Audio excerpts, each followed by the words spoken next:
Hello and welcome to today's Harvard Kennedy School Executive Education Faculty Webinar, From Ideas to Impact, the Practice of Policy Implementation with Professor Matt Andrews and Salimah Samji.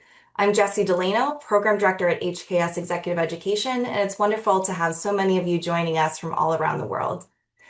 As many of you know, Harvard Kennedy School Executive Education serves as a platform for current and aspiring leaders to deepen their skills, broaden their perspectives, and tackle some of the most pressing challenges of our time. By bringing together accomplished practitioners and our world-class faculty, we aim to foster the exchange of knowledge and ideas to inspire impactful leadership across the globe. Our speakers today are Matt Andrews and Salimah Samji. Matt is the co-founder and faculty director of Building State Capability and the Edward S. Mason Senior Lecturer in International Development at Harvard Kennedy School of Government. He has worked in over 50 countries across the globe as a civil servant, international development expert, researcher, teacher, advisor, and coach. Salimah is the co-founder and executive director of Building State Capability and an instructor at Harvard Kennedy School.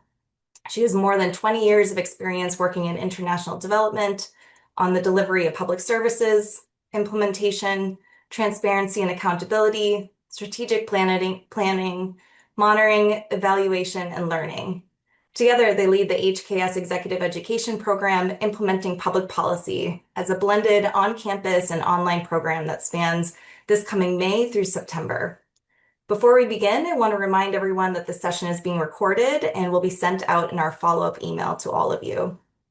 You can submit questions during the webinar through the Q&A function, and we'll address as many as we can after the presentation. Thank you all for joining us, and with that, I'll pass it over to Matt and Salimah. Welcome, everyone. Thank you, everybody. It's really great to be with everybody, and thank you for joining. And it's an amazing thing to see people from all over the world, from many, many countries, some of whom I have been lucky enough to see, and some I would hope to visit in the future. So, we are always just so impressed, so amazed, so happy to see people who are interested in this concept of, getting things done, implementing policy work. Many times, we see people with great ideas all over the world to solve problems that need to be solved. Finding that those ideas don't necessarily translate into action, they don't necessarily translate into results. We at the Building State Capability Program and with colleagues at the Harvard Kennedy School have been working on this now for the last 2 decades to try and understand what it gets in the way of implementation, of success, and of impact when we are doing policy work. Why do we seem to have so many great ideas, and yet those ideas don't translate into the action that we want them to? We have been experimenting for a long time. Our experimentation usually involves kind of a research, which we call action research, where we embed ourselves or our research teams with groups of policy workers throughout the world to see how work is really done and where work really runs into difficulty, where we're not trying to be theoretical only. We're trying to do applied learning and applied theory, where we can really get an experience of what the real process of getting things done looks like, to try and understand where that process runs into difficulty and then to address it.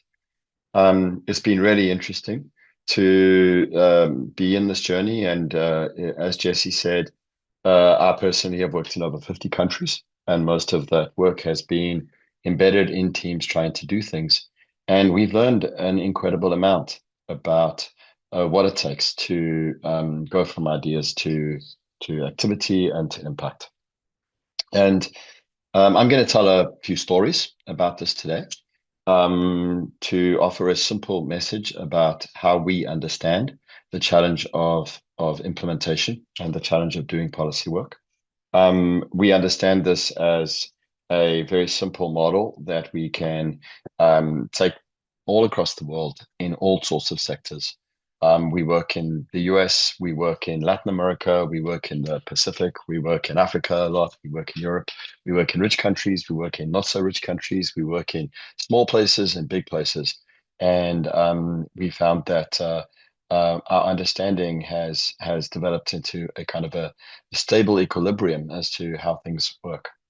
So let me give you a simple understanding of things. Is I think that a lot of people emphasize what they're doing more in policy work than anything else.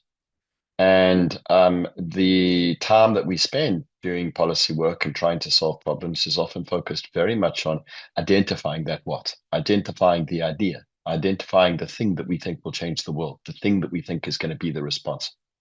Whether it's creating a new law or whether it is creating a new incentive mechanism or a new training mechanism, or maybe a new governance regime, or maybe it's a new subsidy program.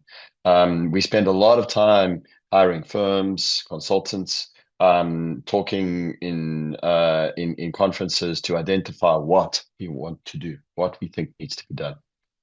In the last 20 years, a lot of people have started to realize that, that's only part of the story.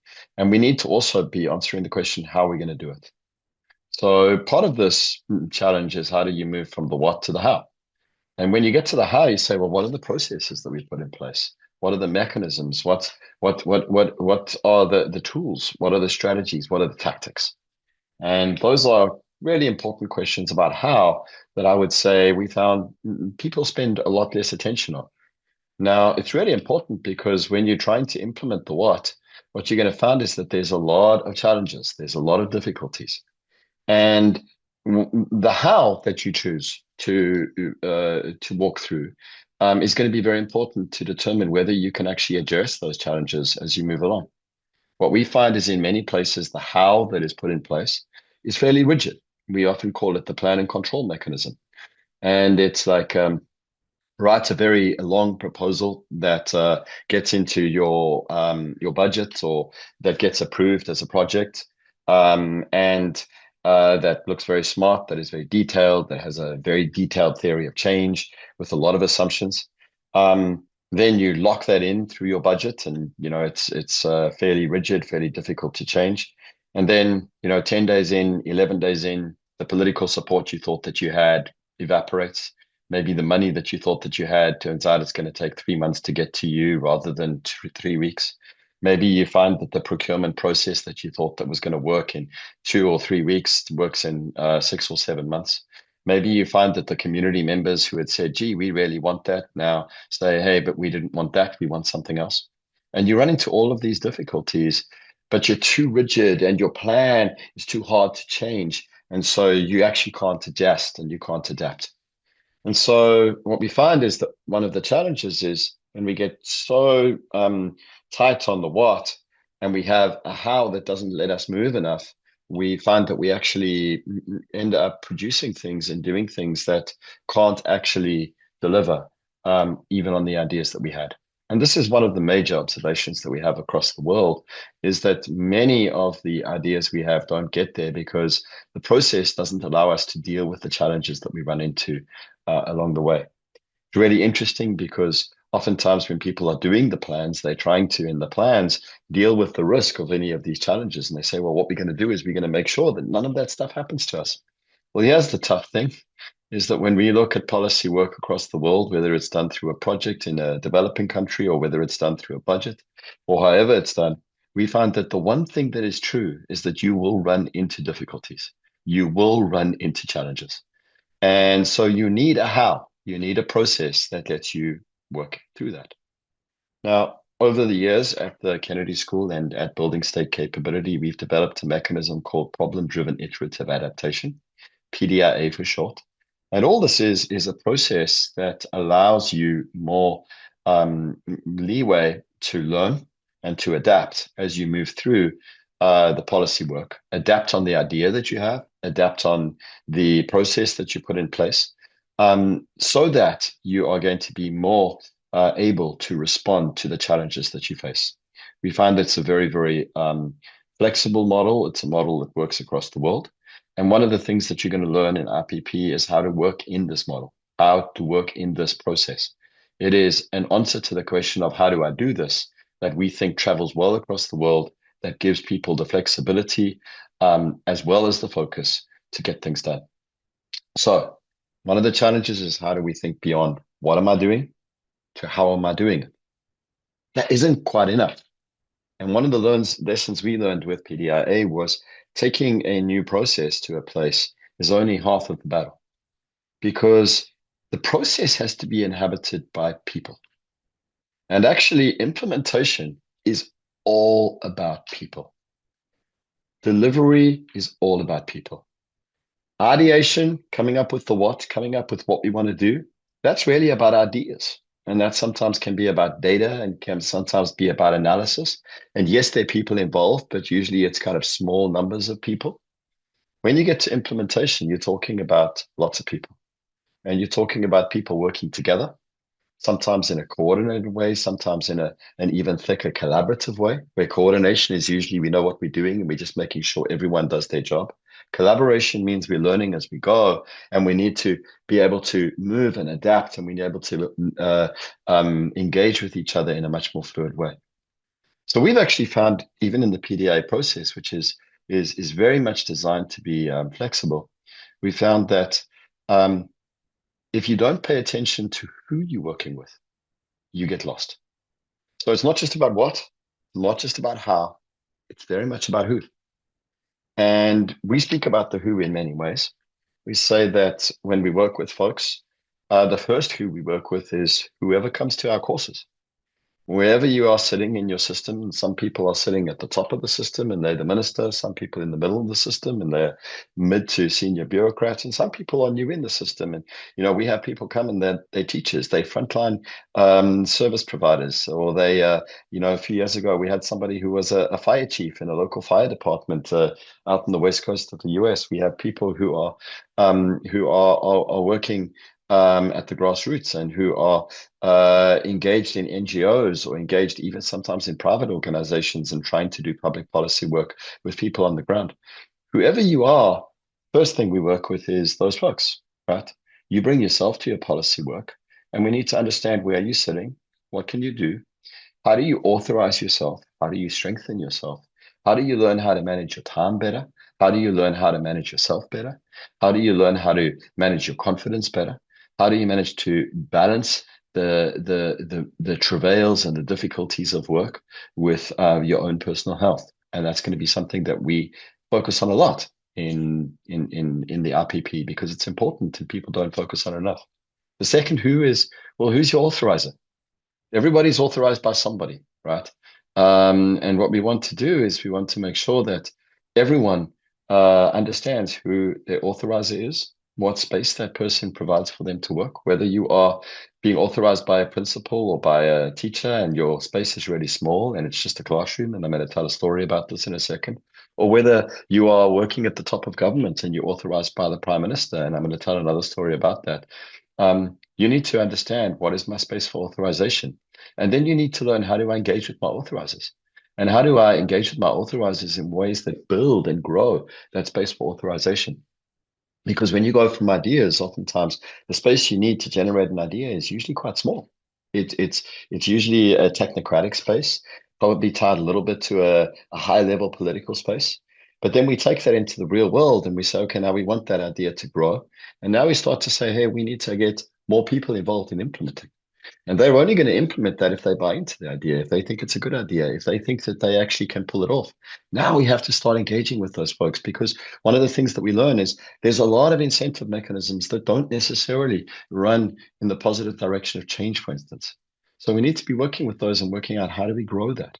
And we need to be building our space for authorization. So we think about ourselves, we think about our authorizers, and then we think about, the worker bees and the people we have to work with, the people we have to learn from, the citizens and the firms who are going to use or not use the ideas and the products and the policies that come out of our work. And so we go from saying, okay, let's think about ourselves. Let's create a team that we can work with. Let's engage with our authorizers. And then let's build a big network of folks that we can learn from, that we can test with, that we can experiment with, that we can walk with, that we can generate more resources from, that we can build resilience through. And this is essentially what the RPP program is about. It's about saying, come here with an idea, a what, and then let's think about a process, a how, and then let's work together on the people, the who. And it's one of the reasons why in the course, and Salimah will share this more as we move on. In the course, we don't just want to have people come for a week because we want you to learn ideas and learn some of the tools, but we want you to take them home and try them. Because this work and learning is not something that happens in a classroom, it happens in the real world. So it's why our course is a course that is hybrid, where some of it is here and some of it is you doing things at home. It's why it goes over long periods of time because we want to be walking with you while you try things so that you can ask questions and so that you can turn any of the ideas about how you engage or who you engage with into fitted ideas to your context and to you and to your work. So what I want to do is just share a few ideas and so a few stories. And I'm going to ask as we go through that, Salimah just in the chat put some links to these stories into the chat. We like very much for everyone we work with to tell their own story. So we're not telling it for you. Sometimes we do this through podcasts and interviews. And the first interview is going to be with a really, really great friend of our program called Christy, who is from Belize. And you'll see an interview with her in the chat. And Christy essentially came onto our radar a number of years ago when she and some colleagues asked for some help with some ideas that they have. And Christy was focused on a really big and important what in Belize, which is a fairly small country in Central America. And that what was about inclusive education, where there were a lot of folks who had learning disabilities, maybe physical disabilities, who didn't have easy access into the education system. And Christy had been given a role of trying to deal with that, trying to make the system more inclusive. The first conversation I had with Christy was saying, she said, we need a new law. We need to get a law that requires that schools and teachers make their classrooms and the schools more inclusive, more accessible for folks who at the moment can't get into the school system. And it was a very interesting conversation, that the first conversation I had where I said to her, okay, are you the Minister of Justice? Can you pass a law? And the answer was no. And so part of this was kind of saying, okay, who are you? You aren't somebody who's going to be able to act immediately on that what. That is a what that you're not authorized on. So let's start somewhere differently. Let's say, what's the problem? And let's say, who am I and how, or who are you and how can you create some space to pursue that problem? So Christy then said, okay, well, let me bring some friends. And this is one of the things that we do is we work with teams. And she had one friend who was a principal in a school. She had a couple of people who were working with us who were worked for Christy at the time and who were like counselors to schools who could help with kids who were struggling. And we had a team of, I think, maybe 5 or 6 people at the beginning. And they said, okay, we have access to one school because we have a principal who will open that school and we can try some new things. We have a teacher there who's willing to try something new. And they identified that instead of starting with the law, they would start with trying to see in the school who would be interested in doing some work on inclusive training. And they did this partly because we said, what's the problem? And the problem isn't just that you lack a law. They said, well, the problem is that teachers don't know how to do this. Teachers don't necessarily understand who has special needs. Teachers don't understand that there are things that they can do, that there's ways that they can be working with those folks. School principals are not open. There's a stigma around this. And they started to kind of break up the problem and see, oh, this isn't going to be solved by just having a law. We need a lot of other things going on. And so Christy came in and she said, okay, this is the space that we can play in. It's not that big, but we're going to start in this one school. And so they created a thing called the Inclusive Corner in the school, where they started to say, hey, here's some of the signs of kids who might have some issues, kids who might need some help. Does any of your kids in the class have these signs? And teachers would go and they would have a look at these things. And then they'd say, if you're concerned, if a kid is tilting his head, or if a kid is struggling to hear, if a kid is acting out, why don't you invite us and we can kind of come and observe that child, and we can see if we can be helpful, because there are things to be done. And they made it very open, because this is about people and we don't want to force the process. We want to invite people. And some teachers, a teacher came and said, yeah, I have a kid who's struggling. And Christy and a couple of their friends went and observed in the classroom. And they recognized that, what looked like a kid who was misbehaving was a kid who couldn't hear properly. And so they started to engage with that, and they found a pragmatic solution. And in many cases, we're looking for a pragmatic solution, a solution that we can actually act on, because there's many times that we go back and we find a solution that we don't have the money for, we don't have the people for, we don't have the training for, and it sits on the shelf because we can't do it. In this one, we said, okay, instead of saying we're going to get some technological solution that probably would be much better, but we can't access, we're just going to make sure this boy is at the front of the class, that we can speak to him, that we can make sure that he hears, that we make sure that, if he's not hearing, that we explain things to him more than once, twice. And pragmatic ways empower people, because people still to say, I don't need a fancy what. I can get a what, I can get an idea that is mine, that is our context, that we can do. So they started to do this, and one teacher asked, then two teachers asked. Within a couple of months, they had engaged in 50 classrooms, and all of those teachers were saying, "Hey, we do have kids who need help, and we're just impressed that we actually can find ways to help." And because of that, they start to say, we're up for this. We're up for this challenge. Because sometimes people don't want to jump into your idea because it's beyond them, because they feel it's going to disempower them, it's going to reveal what they can't do, rather than empower them with what they can. And so after a while, they started then creating an online um, um, inclusive corner, where any teacher in the country who needed help could sign up and say, "Hey, I have this kid in my class, and could someone come and help me?" And this started to grow. And as it started to grow, more principals started to say, would you come into our school? So you're not just in one school or in one classroom. Now you're in a district. And now you're kind of growing. And more people are saying this is a real thing for us. After a while, Christy and her team started to grow as well. And they did the first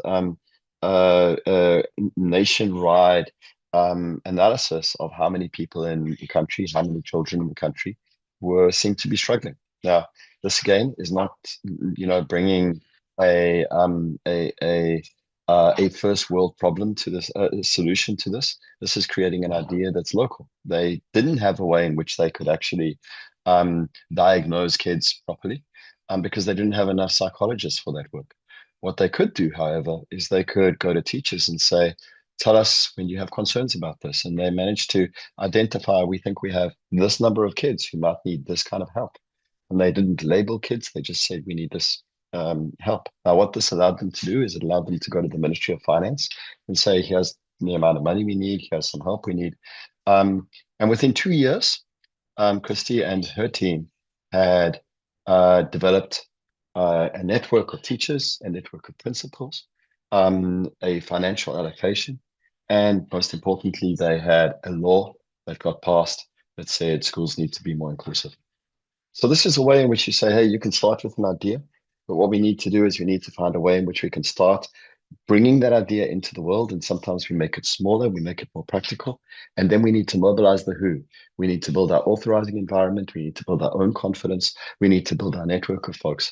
And we don't necessarily begin at the end, but we work our way towards a solution that works. This is how you make solutions happen, and solutions that are real in the world.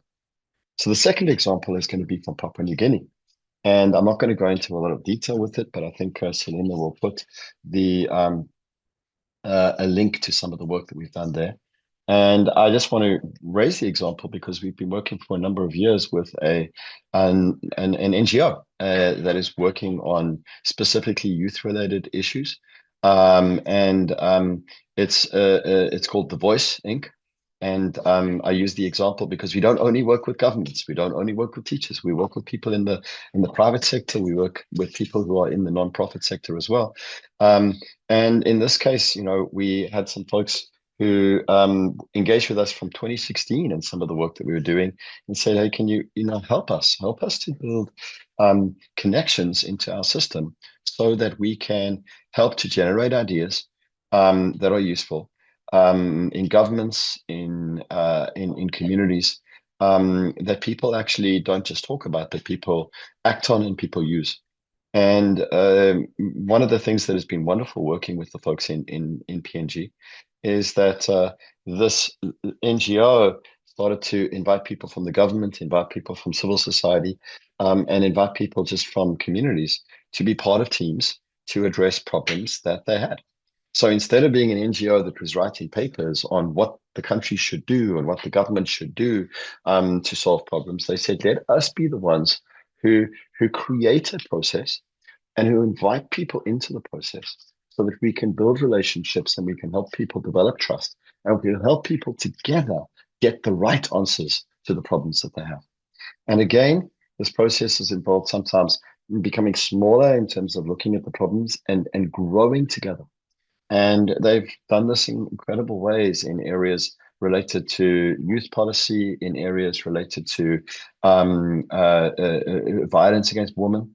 And it's been a very, very exciting journey to be with them. And I think you'll see some of the blogs from them. The last group I wanted to speak about was one where we weren't starting from the bottom, we weren't starting from the middle, we were starting from the top. We worked in Albania. This is now more than a decade ago. And we had the Prime Minister invited us in and said, we're trying to grow a sector, which is our clothing sector, but it's in decline and it's having a really tough time. And we don't really know how to address this because we're not fully understanding why this sector is in decline. It's a very important sector for them. It employed a lot of people. It got them a lot of foreign exchange. So this was a really big problem. Now, in this one, the first conversation is with the Prime Minister. So the level of authorization is big, right? You can work, you can do a lot of things. And people would say, oh, this is great. You can run with big ideas from the beginning. But actually, when we got the team together, we couldn't run with big ideas from the beginning because they didn't know what to do. And the big ideas were ideas that were coming from the outside that they had actually already tried and hadn't worked. So even in this case, you had a lot of authorization, but you didn't have a lot of know-how. And so they needed to learn. So we got a team, and the team started to engage with firms. And this is, again, remember, it's about the who. So the team, we say to them, hey, let's start to build your network. Because when you start to engage with people, you start to learn. And when you start to learn, you start to develop new ideas. And so what you have as your idea starts to change and to become more focused with your community. When you start to talk to people, you also start to build relationships. And now you create places in which you can locate those ideas when they are good ideas and you can try them and you can experiment with them. And so the team started to learn and they started to engage with firms and they started to build trust with firms. And when they got an idea and they said, hey, we think that this might be helpful, could you try this? Could you experiment with this for us? So you're taking the idea and in real time, because you have that answer to the who and because your process is experimental and you can learn, you could try things and you could learn really rapidly. So they started off and they, at the beginning, identified between 30 and 50 problems that they had to address. And you think, wow, that sounds huge. They're never going to solve this problem. Well, as they started to work with firms and they started to try new ideas, small ideas, ideas that were accessible, ideas that didn't require a new budget item, they didn't require a big political conversation, the firms started to build relationships and trust with them. And the firms started to say, hey, we have a partner here. And what you started to realize that in public policy, one of the problems that we have oftentimes is not the lack of ideas, it's the lack of relationships. It's that the citizens haven't really seen us working with them and they don't feel that whether we're in the private sector or whether we're in the public sector or the nonprofit sector, they don't necessarily feel that we are together and they don't therefore give us their time, give us their effort, give us their space in which to work. So as they started to build these relationships, they said, okay, we'll try your idea. We'll give it a go. And they started trying the ideas out. As this happened, they started learning more ideas. And within 7 months, you started to see that the sector started to recover, that all of the issues whether you counted them as 30 to 50, and why there's a little difference in my head is that it depended how you package them together. They solved all of the problems. The sector started to grow. The sector grew for the next 6 or 7 years, all the way up until COVID. And, for the clothing sector across the world, COVID was a very big disruption. But it grew while other countries around were seeing that their clothing sectors were in decline. And people said, oh, gee, wow, they must have had great ideas. And I say, no, they started with the who, with a good how, and they generated ideas that fit. And this is the story. No matter what you're doing, whether it's in the education sector in Belize, whether it's in working on youth issues or issues to do with violence against women in Papua New Guinea, whether it's issues to do with economic growth in Albania, whatever it is, you need to have a process, a how, and you need to have a way of mobilizing people, the who, that allows ideas to emerge and to find places where they can grow and where they can make a difference. This is what we work on at RPP. We spend a lot of time with people. We spend a lot of time with process. You come with your ideas, and we grow the ideas, and we ship the ideas, and we sometimes make the ideas smaller so that we can allow them to really make a difference. So thank you for your time. We like telling stories. We believe we learn through stories, and we believe that stories can also be inspirational. But now I'm going to hand over to Salimah to tell you a little bit about where we work, who we work with, and what some of the substance of the RPP course actually is. Thank you so much, Salimah. Thank you, Matt. Welcome, everyone. We're really excited to have you here today with us. And I want to just pick up from where Matt left off. He gave you three stories: Belize, Papua New Guinea, and Albania. And these are three examples of work that we've been doing. To give you a sense, since our founding in 2012, we have actually worked with over 4,800 practitioners in 157 countries. So those are three examples you've heard, but we have a lot more. In 2019, based on the work that we were doing in Albania, Sri Lanka, and other places, we thought, how can we bring this work back to Harvard and teach it in executive education so that we can bring it to more people? And we created our program, which I'm going to talk a little bit about, which is called Implementing Public Policy. I'm going to share my screen. Okay. So implementing public policy, we first started in 2019. And the idea was, as you've heard Matt say, these things, there's three steps, right? There's the what, and the what can be an idea. The what can be a problem. There is a how. We need a process. And then there's a who. There is a people that we need to mobilize, whether that's a team, whether that's your authorizers, whether it's mobilizing even more people in your environment to be able to get things done.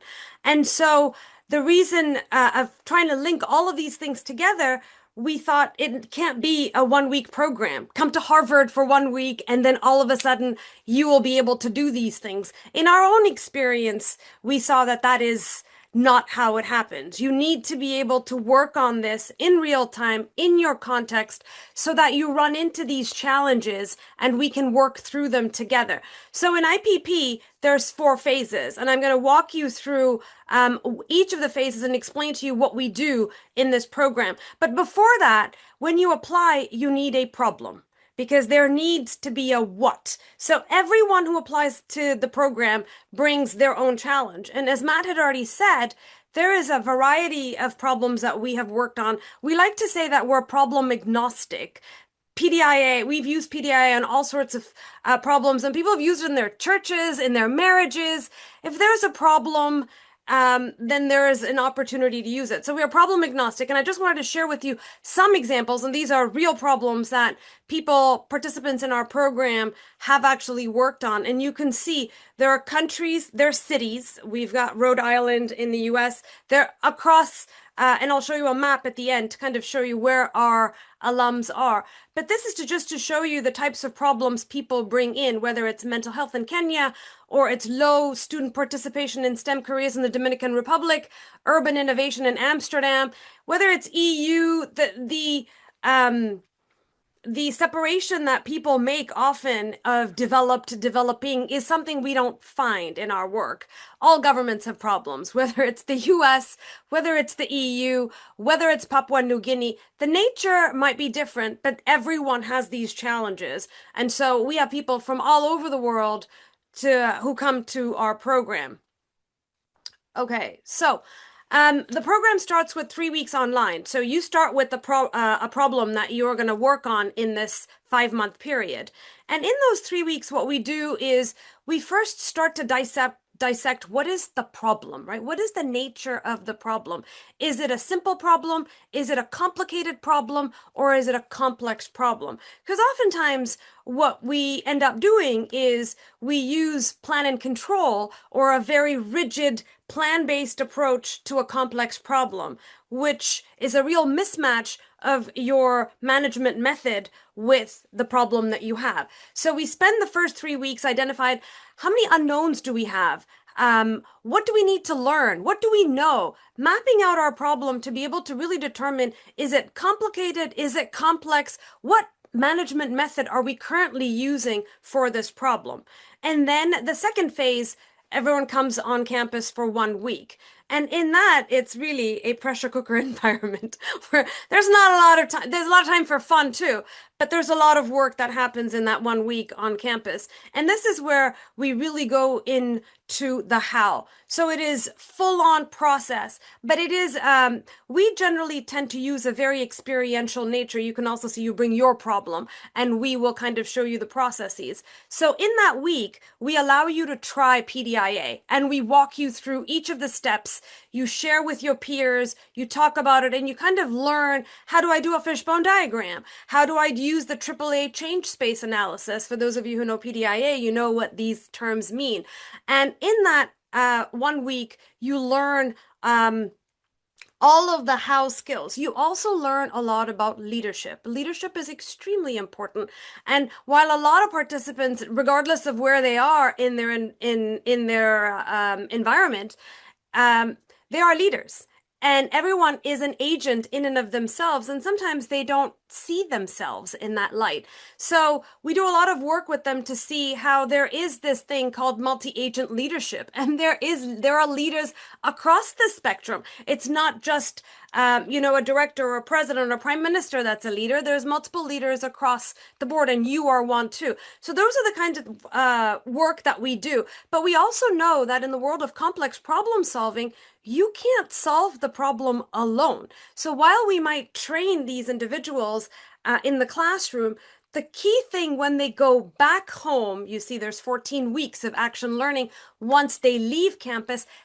People are very excited to come to campus and they're like, oh, this is great. They've got their photo ops, but we tell them the real work begins when you go home because you have changed, but your context has not changed. How are you going to do the who, right? It's not just you. You need to mobilize a team. So we help them with teaming. There's an art to teaming. So we help teach, how do you team? We help them with authorization. How do you delegate up and down? How do you build trust? It is all this who people skills that are really, really foundational. We also spend that time talking about burnout because self-care is extremely important. All these people working, whether it's from an NGO or the private sector or government on public problems, burnout is real. How do you avoid that? So we spend time talking about all of these, and the participants who come to the program in that action learning period are doing things. They're taking steps. They're talking to people. They're uncovering things that they didn't understand.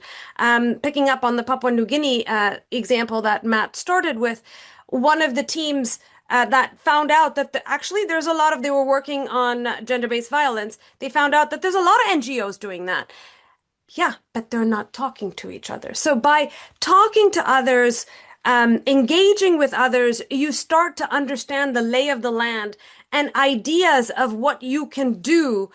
We don't like the word solution. It means that it sounds like there's one, and oftentimes in the world of complex problem solving, there isn't one solution. There is a variety of them, and they iterate. So in this phase, They're learning about people, they're learning about relationships, and they're learning about iteration, taking action, learning from the action, so that it's not coming up with this grand plan of 6 months where we're going to do this in 6 months and then we're going to check in. It's we're going to do things every week or every 2 weeks. Stop, reflect, and learn. What did we do? What did we learn? What are we struggling with? And what's next? That's the PDIA iteration check-in tool.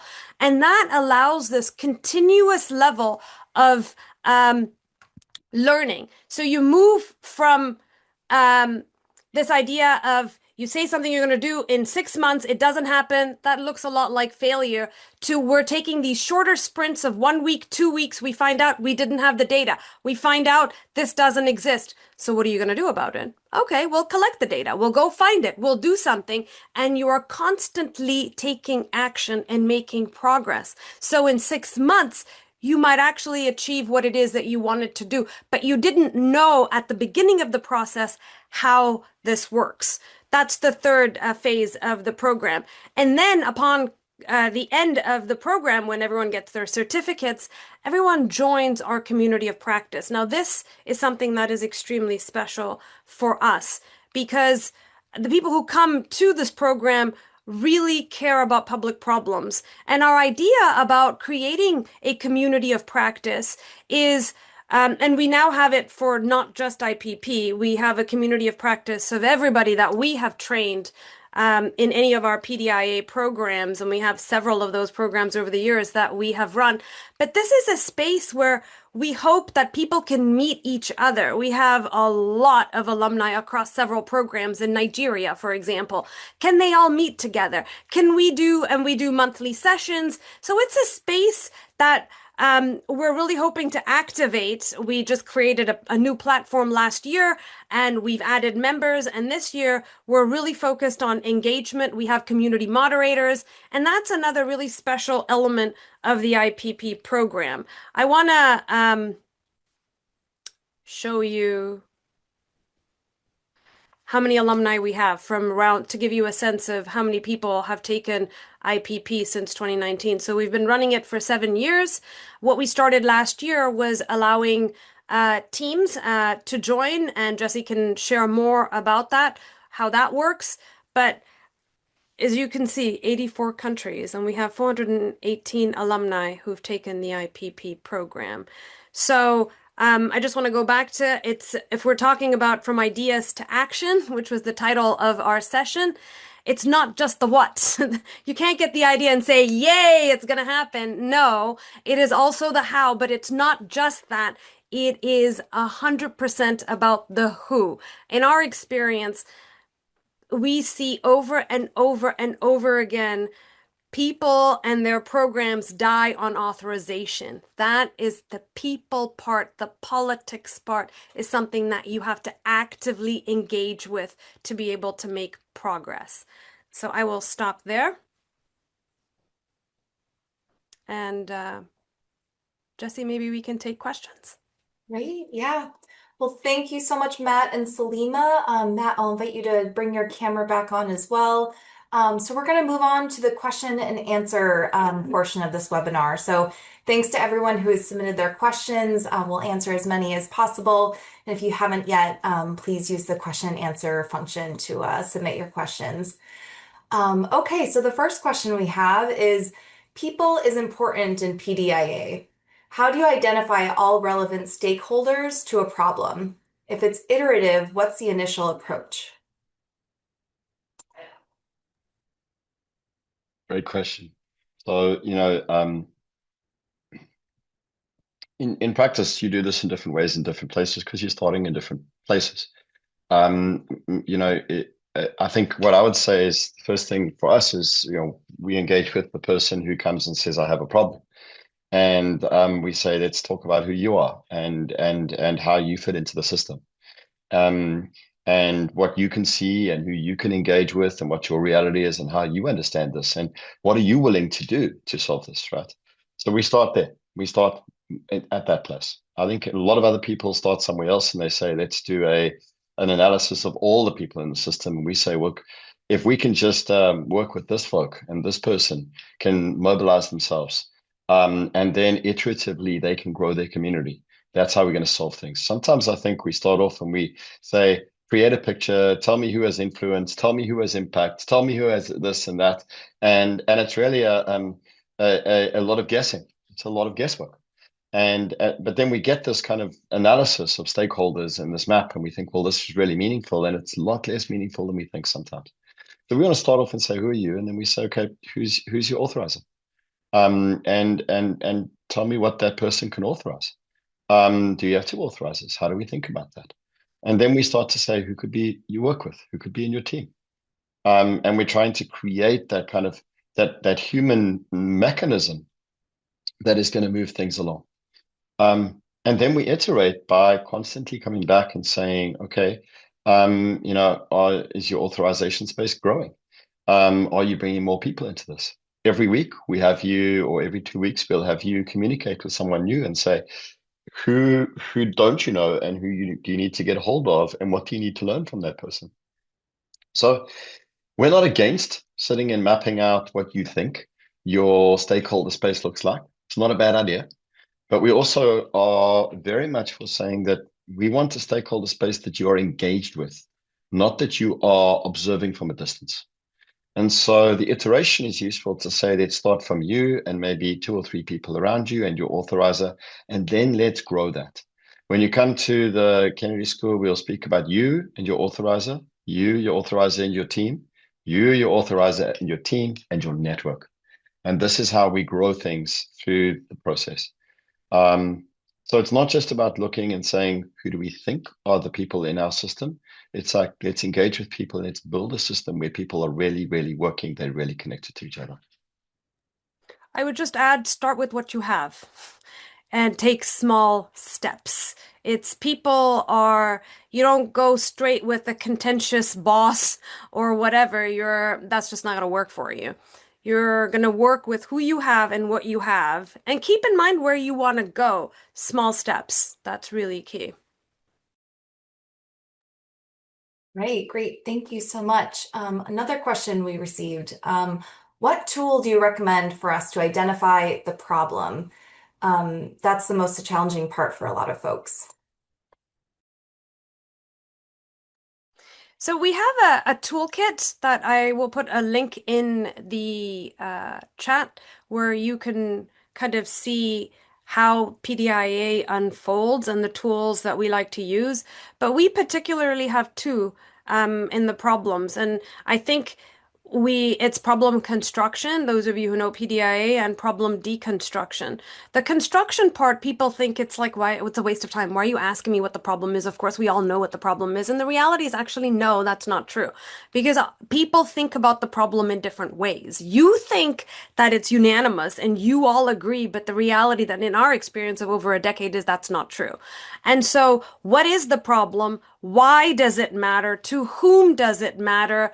Who needs to care more? What does problem solved look like? These are basically the questions in problem construction. They help you peel a problem down. Because oftentimes when you ask people, everyone says, oh, we're problem driven. But really they're solution driven. And so they frame their problem as a lack of a solution. Oh, we don't have a law. A law is a solution to, but what policy problem is it the solution to? If we could hire 2 teachers or X number of that's going to solve our problem. That is not a problem. So our way of determining whether it's a problem or not is ask yourself, can you come up with at least 3 possible solutions to your problem? If you can't, it's not a real problem. And that's why you peel the question of why does it matter? If you say this is the problem, why does it matter? And you keep asking and you peel the layers of what is the problem. Because we find identifying the problem is a real challenge. People think that it's easy, but it really isn't. It's a process. The second is once you know what your problem is, we like to use the 5 whys and the Ishikawa diagram to be able to break the problem down into its root causes. And again, that is something that we are very inclusive about. You don't do it alone, you do it in a team, so you get multiple perspectives. And we like to use the word shop your fishbone diagram to others, going to them and asking them, what do you think is missing in my fishbone diagram? Because there aren't three causes to your problem, there's probably a lot more. And in some courses we've done, people have done a fishbone diagram that fills a whole table in a conference room. Yeah, because these are complex. No wonder they're still sitting around as problems. But that just allows as a visual, and we like the fishbone diagram as a visual because it shows the complexity of the problem. And it's a visual to say, yeah, one thing is not going to solve this problem. Great. So, just building off of that, how do you entertain experimentation in this course? Suppose one changes completely the what in the middle of the course. It happens a lot. And it happens a lot because that's the reality of doing this work. When people are changing the what, they're not changing the what because, it's in some arbitrary way. They're changing the what because they learn. And experimentation is really about trying things and learning. And one of the things that we often find is that people want to learn about the what, right? So an experiment is often, oh, we're trying to learn about the solution. We're trying to make sure the solution is right. Oftentimes, what people learn about is the how and the who.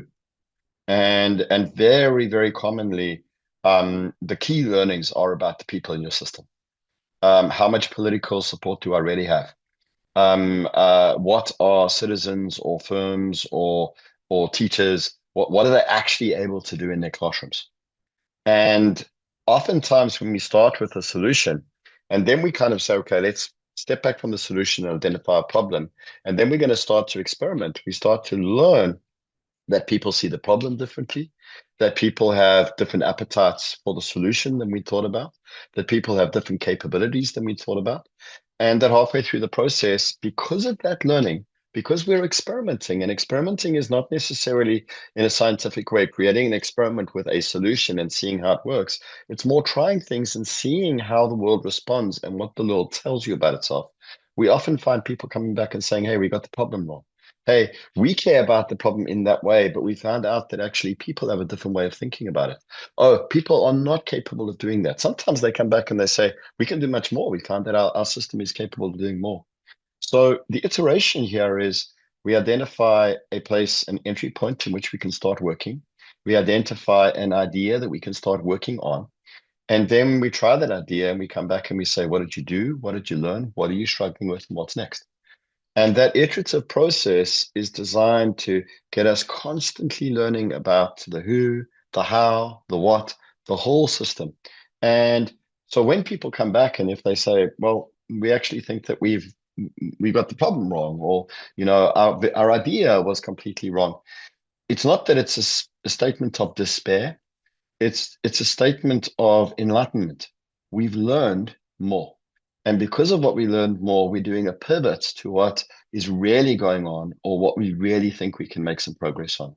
And that's a very important part of this process. And it's a very important part of adaptation. We don't adapt narrowly. We adapt broadly based on real learning.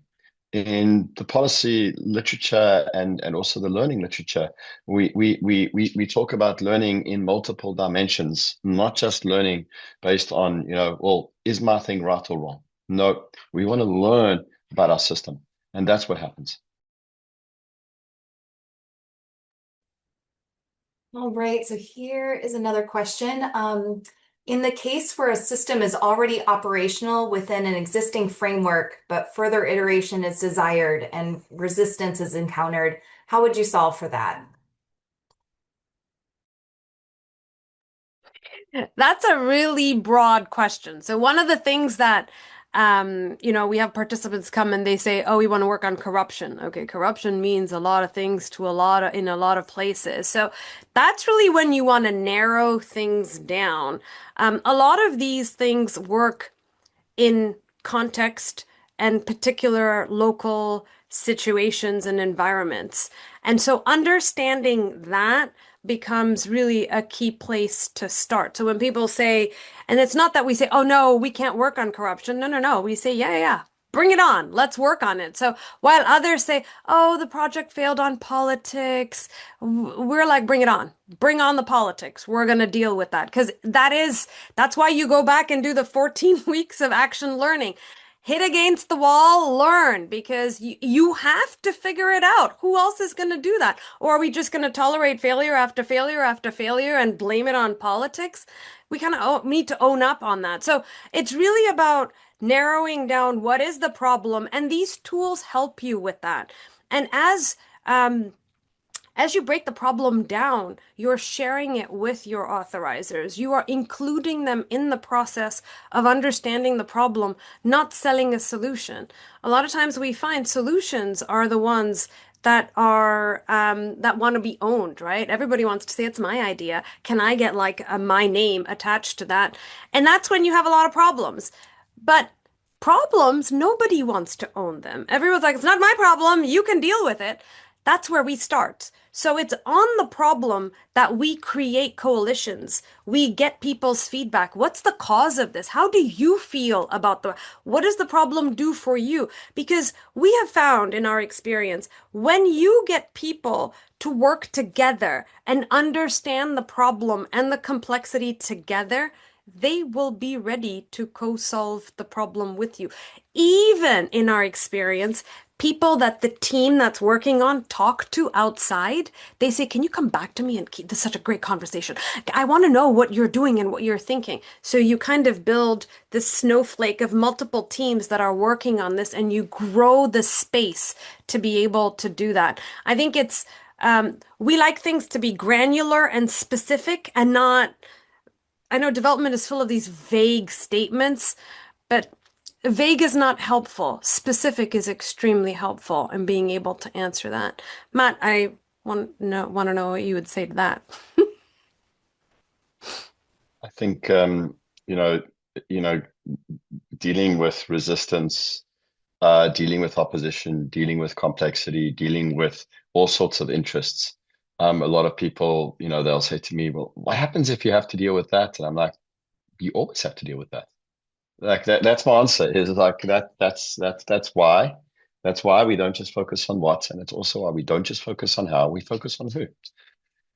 And everybody brings themselves to this work. And so everybody bring interest, because a lot of policy work involves change. One of the things we know about change is that change involves risk, and it involves resistance. And so the PDA process allows us to learn our way about incentives, resistance, behavior, and to work with people along this way. And this is where it's actually quite different from a lot of other policy work. In a lot of other policy work, we make assumptions about people. We make assumptions about whether they support us or whether they don't. And we often treat their behavior in, I think, a very transactional way.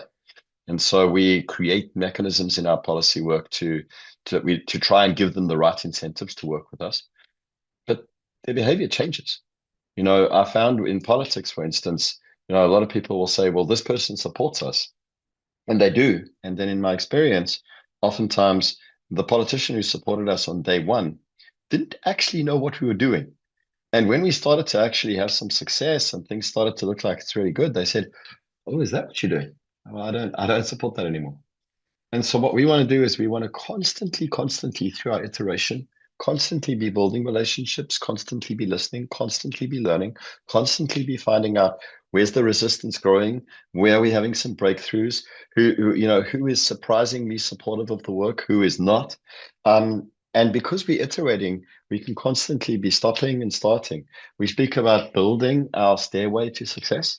And building our stairway to success, a key part of that is constantly ensuring that we have legitimacy, which means support.